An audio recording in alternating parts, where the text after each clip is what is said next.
Hello students, again welcome to my YouTube channel Biologicity. हम लोग study कर रहे हैं क्लास 12 का chapter molecular basis of inheritance. इस चैप्टर के हमारे 7 लेक्चर्स कंप्लीट हो चुके हैं। ये 8th लेक्चर है जिसमें हम लोग आरएनए के डिटेल स्ट्रक्चर को स्टडी करेंगे as well as different types of RNA को स्टडी करेंगे। लास्ट क्लास में हम लोगों ने central dogma of the cell को स्टडी किया था। Now what is central dogma? Central dogma आपका बताता है कि कैसे आपके डीएनए की इंफॉर्मेशन आरएनए में कॉपी होती है और फिर देन आरएनए से आपका प्रोटीन बनता है। इसी को ही तो हम सेंट्रल डोग्मा बोलते हैं। सो आरएनए भी हमारा बहुत ज्यादा इंपॉर्टेंट मॉलिक्यूल है। आज के लेक्चर में हम लोग आरएनए को स्टडी करेंगे। तो स्टार्ट करते हैं अपने इस टॉपिक को। The full form of RNA is ribo nucleic acid. ये भी आपका न्यूक्लिक एसिड है। तो दो तरह के न्यूक्लिक एसिड हो गए, one is the deoxyribo nucleic acid that is DNA and another one is ribo nucleic acid. जितने भी आपके न्यूक्लिक एसिड होते हैं वो किसके बने हुए होते हैं? रिपीटिंग यूनिट्स को। उन रिपीटिंग यूनिट्स को हम लोग क्या बोलते हैं? न्यूक्लियोटाइड्स। एंड न्यूक्लियोटाइड्स आपका again consist of 3 components. First 5 carbon sugar जिसको हम लोग पेंटोज शुगर बोलते हैं। डीएनए के केस में वो शुगर आपकी डीऑक्सीराइबोज शुगर है, बट आरएनए के केस में वो आपका राइबोज शुगर है। 5 कार्बन की शुगर और इससे नाइट्रोजनस बेसेस अटैच्ड होते हैं, नाइट्रोजन कंटेनिंग बेसेस हैं, इसलिए नाइट्रोजनस बेसेस। आरएनए में 4 टाइप के जो नाइट्रोजनस बेसेस हैं वो हैं आपके adenine, uracil in place of thymine which is present in DNA, uracil is present in RNA। Uracil present होता है थायमिन की प्लेस पे आरएनए के केस में। एंड ग्वानिन एंड साइटोसिन, ये 4 टाइप के राइबोन्यूक्लिक नाइट्रोजनस बेसेस प्रेजेंट होते हैं। And the third component is phosphate group. Phosphate group present होता है। तो ये न्यूक्लियोटाइड इस तरह से बने हुए होते हैं और डिफरेंट न्यूक्लियोटाइड आपके जुड़ते चले जाते हैं। तो ये आपके यूनिट है आरएनए की। देखिएगा इस स्ट्रक्चर में पेंटोज शुगर 5 कार्बन की शुगर है जो कि आपका राइबोज शुगर है। इस तरह से इसमें आपका फर्स्ट कार्बन पे नाइट्रोजनस बेस अटैच्ड है। ये आपका nitrogenous base adenine, uracil, guanine and cytosine में कोई भी हो सकता है। 5 कार्बन की ये शुगर है, इसका नाम क्या है? Ribose sugar. एंड लास्ट वाले एंड पे क्या अटैच्ड है? Phosphate group is attached. और ये बहुत सारे नाइट्रोजनस बेसेस आपस में एक दूसरे से कौन से बॉन्ड से अटैच्ड होते हैं? Phosphodiester bond. फॉस्फोडाइस्टर बॉन्ड से ये सब जुड़ते चले जाते हैं। तो जो भी न्यूक्लियोटाइड को जोड़ता है हम उस बॉन्ड को क्या बोलते हैं? Phosphate group. और कितने ईस्टर है? 2 ईस्टर बॉन्ड है, इसलिए हम इसको फॉस्फोडाइस्टर बॉन्ड बोलते हैं। ये ऑलरेडी हम लोगों ने डीएनए के जब न्यूक्लियोटाइड के अटैचमेंट को स्टडी किया था ऑलरेडी हम लोग स्टडी कर चुके हैं। तो अब यहाँ पे सिर्फ हम नाम याद रखेंगे। फॉस्फोडाइस्टर बॉन्ड की हेल्प से सारे न्यूक्लियोटाइड आपस में अटैच्ड होते हैं। जो आरएनए का स्ट्रक्चर होता है वो सिंगल स्ट्रैंडेड होता है। RNA is single stranded molecule, double stranded नहीं होता है। So because of this structure जरूरी नहीं है कि एडेनिन का अमाउंट आपका यूरेसिल के अमाउंट की इक्वल हो। जब 2 स्ट्रैंड होंगे तभी इक्वल होगा, अदरवाइज नहीं होगा। या फिर आप इसमें ग्वानिन का अमाउंट आपका साइटोसिन के अमाउंट इक्वल हो, ऐसा कुछ नहीं होता। Number of pyrimidine is equal to number of purine यहाँ पे नहीं होगा। चार्गाफ रूल आपका आरएनए के केस में फॉलो नहीं होता है। इतना आई होप आपको समझ में आ गया होगा। बाकी का हम लोग कंटेंट रीड करते चलते हैं और उसके साथ ही समझेंगे। So here RNA is another nucleic acid. 2 nucleic acid है, एक डीएनए है। डीएनए मेन मॉलिक्यूल है और उसकी इंफॉर्मेशन कॉपी होती है आरएनए में। तो आरएनए आपका डीएनए से को रीड करके बनता है। तो ये दूसरा न्यूक्लिक एसिड है which is present in the nucleus। nucleus is present, that's why we call it as a nucleic acid, but as well as it is also present in the cytoplasm too। cytoplasm में भी ये present है। it also plays a very important role in protein synthesis and formation of ribosomes। हम लोगों ने जब central dogma of the cell को study किया था, हम देख लेते हैं what is central dogma of the cell. ये डायग्राम हम लोगों ने लास्ट क्लास में स्टडी किया था। सेंट्रल डोग्मा में ये डीएनए से एमआरएनए बना, ये भी आरएनए इंफॉर्मेशन कॉपी हो गई, ये एमआरएनए बाहर आया। तो ये राइबोसोम ने इस एमआरएनए को रीड किया। राइबोसोम इस एमआरएनए को रीड करता है। मैं यहाँ पे बना देती हूँ, ये एमआरएनए है, इसको रीड करता है। तो इस राइबोसोम के अंदर भी आरएनए प्रेजेंट होता है जिसको आरआरएनए बोलते हैं। तो भाई प्रोटीन बनाने के लिए ये भी इंपॉर्टेंट है, ये भी इंपॉर्टेंट है। और जब प्रोटीन बनता है तो प्रोटीन की यूनिट क्या होती है? Amino acid. वो पकड़ पकड़ के कौन सा लाएगा? एक और आरएनए, टीआरएनए। तो ये डिफरेंट आरएनए प्रोटीन सिंथेसिस में रोल प्ले करते हैं। Next formation of the ribosome के फॉर्मेशन में भी रोल प्ले कर रहा है ये आरएनए। नेक्स्ट पॉइंट है RNA consist of single polynucleotide chain, therefore it exist as a single strand. देखिएगा यहाँ पे ये आपकी सिंगल पॉलीन्यूक्लियोटाइड की चेन है, एक ही तो चेन बनी हुई, डबल स्ट्रैंड तो है नहीं, डीएनए में डबल स्ट्रैंड थे इस तरह से, लेकिन आरएनए में एक ही चेन पॉलीन्यूक्लियोटाइड की बनी हुई। We called it as polynucleotide. Poly मतलब क्या होता है आपका मैनी, और ये क्या है आपके एक एक यूनिट न्यूक्लियोटाइड, वो सारे न्यूक्लियोटाइड जुड़े हुए हैं with the help of the phosphodiester bond, that's why we called it as a polynucleotide chain. और ये कितनी होती है यहाँ पे, सिर्फ एक ही होती है और 90 डिग्री पे नाइट्रोजनस बेसिस तो वहां पे निकले हुए हैं। Next point, the polynucleotide chain consist of ribonucleotides. जैसे हम लोग डीएनए में डीऑक्सीराइबोन्यूक्लियोटाइड बोल रहे थे, तो इनके न्यूक्लियोटाइड को हम लोग क्या बोलेंगे, राइबोन्यूक्लियोटाइड, क्योंकि ribo sugar is present in place of deoxyribo sugar. Next point, ribonucleotides contains, अब न्यूक्लियोटाइड तीन कंपोनेंट होते हैं न्यूक्लियोटाइड में, कौन कौन से हैं वो भी यहाँ पे लिखे होंगे, राइबो शुगर, ठीक है, पेंटोज शुगर 5 कार्बन वाली शुगर है ये भी, फॉस्फेट ग्रुप होता है और नाइट्रोजनस बेस होते हैं। जो नाइट्रोजनस बेस आरएनए में प्रेजेंट होते हैं वो कौन कौन से होते हैं, एडेनिन है, ग्वानिन है, साइटोसिन है और थायमिन नहीं है। यहाँ पे क्या है, यूरेसिल है, ये आपको याद रखना है, तभी मैं बार बार फोकस कर रही हूँ, ये आरएनए में यूरेसिल होता है ना कि thymine. Next point, RNA nucleotides are also of 4 types. अब भाई 4 तरह से नाइट्रोजनस बेसेस हैं तो न्यूक्लियोटाइड भी 4 तरह के होंगे, ठीक। यहाँ पे शुगर, शुगर से अगर एडेनिन जुड़ा हुआ है तो ये एक न्यूक्लियोटाइड, एक शुगर से अगर ग्वानिन जुड़ा हुआ है तो ये दूसरा राइबोन्यूक्लियोटाइड, अगर इससे आपका साइटोसिन जुड़ा हुआ है तो ये तीसरा राइबोन्यूक्लियोटाइड, और इससे अगर यूरेसिल जुड़ा हुआ है तो ये 4। तो 4 टाइप्स के आपके राइबोन्यूक्लियोटाइड है, 1 2 3 4 depending upon the type of nitrogenous basis attached to the nucleotide. Attach nucleotide से जो नाइट्रोजनस बेस अटैच है उसके बेसिस पे 4 तरह के राइबोन्यूक्लियोटाइड होते हैं। आरएनए चार्गाफ रूल को फॉलो नहीं करता है, क्यों नहीं करेगा, क्योंकि यहाँ पे डबल स्ट्रैंड डीएनए की तरह नहीं है, इसलिए इसमें एडेनिन का अमाउंट यूरेसिल के इक्वल नहीं होता है, ग्वानिन का अमाउंट साइटोसिन के इक्वल नहीं होता, ये लिखा हुआ है। क्योंकि वो चार्गाफ रूल को फॉलो नहीं कर रहा है तो ग्वानिन आपका साइटोसिन के इक्वल हो ऐसा जरूरी नहीं है, भाई बाय चांस तो हो ही सकता है। सिमिलरली एडेनिन आपका यूरेसिल के बराबर हो ऐसा जरूरी नहीं। और जो भी आपके राइबोन्यूक्लियोटाइड्स होते हैं वो किससे जुड़े हुए होते हैं, फॉस्फोडाइस्टर बॉन्ड्स।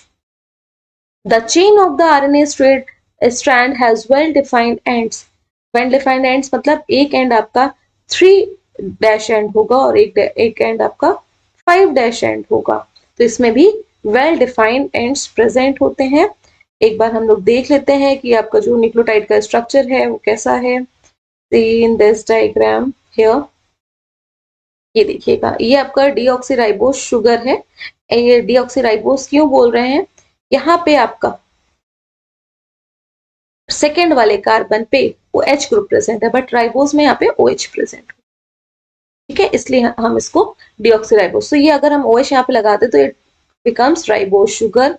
और इसमें आपका ये फर्स्ट कार्बन से हमेशा क्या जुड़ा हुआ होता है, nitrogenous base, and the last carbon से आपका अटैच्ड होता है फॉस्फेट ग्रुप। तो एक एंड कौन सा होगा आपका ओपन, ये 3 डैश वाला एंड ओपन होता है और एक 5 डैश वाला एंड ओपन होता है। क्योंकि भाई अगर हम चेन बनाते हैं इस तरह से, अगर हमने ह्यूमंस की चेन बनाई, ये बताया था एग्जाम्पल, ठीक, इसको लेफ्ट साइड मानते हैं, इसको राइट साइड, तो इसका ये लेफ्ट हैंड फ्री होगा और इसका आपका राइट हैंड फ्री होगा। द सेम मैनर आरएनए में भी एक एंड होता है 3 डैश एंड और दूसरा कौन सा होता है आपका 5 डैश एंड। आई होप इतना क्लियर होगा। नेक्स्ट टाइप्स ऑफ आरएनए को स्टडी करेंगे। There are many types of RNA molecules, आपके बहुत सारे टाइप्स के आरएनए मॉलिक्यूल्स हैं, अभी हम लोग टेबल में पढ़ेंगे, बट जो मेन है आपके वो 3 तरह के आरएनए हैं। एक है आपका ribosomal RNA which is present in the ribosomes, helps in protein synthesis because ribosome is a cell organelle that helps in protein synthesis, जो प्रोटीन सिंथेसिस के लिए रिस्पॉन्सिबल है। टीआरएनए अभी हम लोग ने स्टडी किया था ना, देखा था central dogma of the cell में टीआरएनए को ट्रांसफर आरएनए क्यों बोल रहे हैं, क्योंकि वो एमिनो एसिड को पकड़ करके लेके आता है पॉलीपेप्टाइड चेन में, और मैसेंजर आरएनए जो भी इंफॉर्मेशन डीएनए के पास होती है वो जस्ट कॉपी हो जाती है, तब हम उस आरएनए को क्या बोलते हैं, मैसेंजर आरएनए। अगेन देखिएगा यहाँ पे डायग्राम बना लेते हैं। सपोज ये सेल है, इस सेल के अंदर न्यूक्लियस प्रेजेंट है, न्यूक्लियस में न्यूक्लियस स्पोर होते हैं इसलिए मैंने ऐसे बनाया है, और इसके अंदर क्या है, डीएनए है, ठीक है, यहाँ पे बना दे रहे हैं। तो डीएनए के जितने पार्ट के पास इंफॉर्मेशन, हम मानते हैं कि सिर्फ इतने से पार्ट के पास इंफॉर्मेशन है, तो इतना ही पार्ट कॉपी हुआ। इतने पार्ट का कॉपी किसके फॉर्म में हुआ? ये पार्ट आपका जो आरएनए के फॉर्म में कॉपी हुआ, जस्ट एग्जैक्ट कॉपी होगा, कॉम्प्लीमेंट्री कॉपी हो गया, इसको एमआरएनए बोल रहे हैं। तो ये एमआरएनए आपका एग्जैक्ट जो भी इंफॉर्मेशन होती है डीएनए में उसकी कॉपी होता है। ये एमआरएनए बाहर आ जाता है। बाहर किसके पास आता है? राइबोसोम के पास। राइबोसोम इस एमआरएनए में जो भी इंफॉर्मेशन होती है उसको रीड करता है। रीड करने के बाद टीआरएनए क्या करता है? इसमें साइटोप्लाज्म में अमीनो एसिड पड़े हुए होते हैं, तो पहले इसको रीड करता है, वही वाला अमीनो एसिड को ले जाके आपका जोड़ता चला जाता है। तो जब अमीनो एसिड जुड़ते चले जाते हैं इस तरह से, तो इसको ये चेन बनेगी, इनके पेप्टाइड बॉन्ड से जुड़ेंगे, ये जोड़ने का काम राइबोसोम करता है, तो इसको हम लोग क्या बोलते हैं? पॉलीपेप्टाइड। तो आई होप तीनों का ही आपका आरआरएनए राइबोसोम के अंदर प्रेजेंट होता है, और टीआरएनए ट्रांसफर आरएनए क्यों बोल रहे हैं? क्योंकि अमीनो एसिड को पकड़ पकड़ के लेके आता है जिसकी रिक्वायरमेंट होती है राइबोसोम के पास, और एमआरएनए एग्जैक्ट कॉपी होती है डीएनए की जिसके पास इंफॉर्मेशन होती है। All these ribosome together play a very important role in protein synthesis. ये तीनों ही आपके आरएनए प्रोटीन सिंथेसिस में रोल प्ले कर रहे हैं। अब ये टेबल को हम लोग स्टडी कर लेते हैं। डिफरेंट टाइप्स ऑफ आरएनए यहाँ पे दिए गए हैं। राइबोसोमल आरएनए दोनों में ही प्रेजेंट होता है, चाहे वो यूकैरियोटिक सेल हो या प्रोकैरियोटिक सेल हो। ये आपका साइटोप्लाज्म में होता है, और ये किसका कंपोनेंट है? स्ट्रक्चरल, बना भी हुआ है राइबोसोम इससे, और फंक्शनल, काम करने वाला भी कंपोनेंट ये दोनों ही है राइबोसोम का। मैसेंजर आरएनए ये भी प्रोकैरियोटिक यूकैरियोटिक दोनों में होता है। न्यूक्लियस में और साइटोप्लाज्म में, न्यूक्लियस में बनता है और साइटोप्लाज्म में आना पड़ेगा इसको प्रोटीन की इंफॉर्मेशन लेके। तो ये जेनेटिक इंफॉर्मेशन, मतलब कि डीएनए की इंफॉर्मेशन को कोड करता है फॉर प्रोटीन सिंथेसिस, क्योंकि रीड तो यही होता है, डीएनए डायरेक्टली रीड नहीं करते राइबोसोम, रीड किसको करेंगे? एमआरएनए को ना, और प्रोटीन बनेगा। ट्रांसफर आरएनए ये भी दोनों में प्रेजेंट होता है, प्रोकैरियोटिक एंड यूकैरियोटिक। साइटोप्लाज्म में प्रेजेंट होगा, और कौन से अमीनो एसिड को जोड़ना है इस पॉलीपेप्टाइड चेन में? पॉलीपेप्टाइड चेन, अमीनो एसिड की चेन बनती चली जा रही है, कौन से अमीनो एसिड को यहाँ पे आना है या यहाँ पे आना है वो कौन बताता है? आपका टीआरएनए। नेक्स्ट है आपका स्मॉल न्यूक्लियर आरएनए, जिसको एसएन आरएनए बोलते हैं। ये भी सिर्फ यूकैरियोटिक में प्रेजेंट होता है। नेचर आरएनए ये भी सिर्फ यूकैरियोटिक में प्रेजेंट होता है, और ये दोनों ही न्यूक्लियस में होते हैं। Small RNA, SN RNA processing of the pre mRNA में रोल प्ले करता है, और एचएन आरएनए आपका प्राइमरी स्क्रिप्ट है which after processing give rise to the mature mRNA.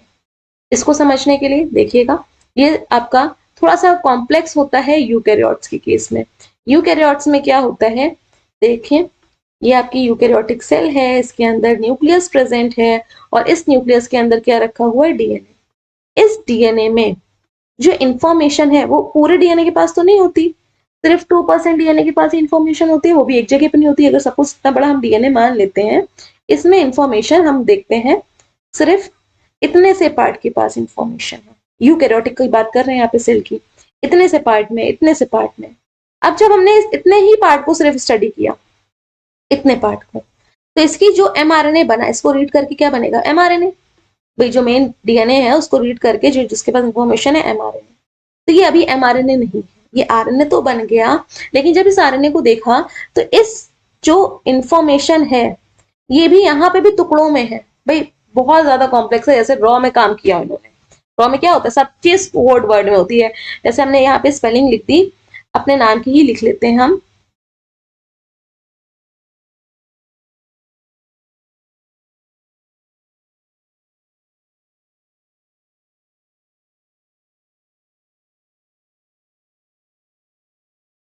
ये मैंने कोड वर्ड में अपनी स्पेलिंग लिखी।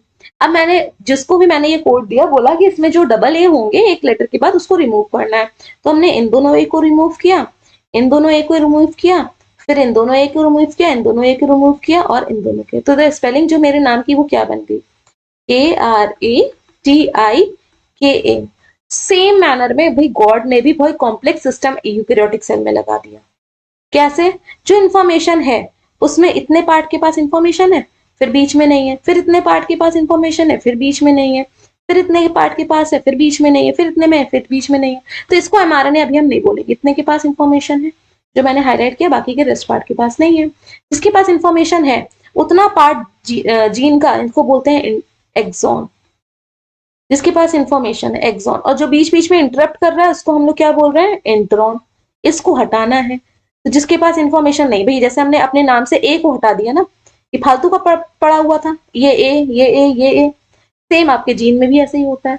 तो ये दोनों ही पार्ट है, यूजफुल पार्ट भी है और जिसके पास कोई इंफॉर्मेशन भी नहीं है। तो इसलिए हम इसको क्या बोलेंगे, हेट्रोजीनस आरएनए।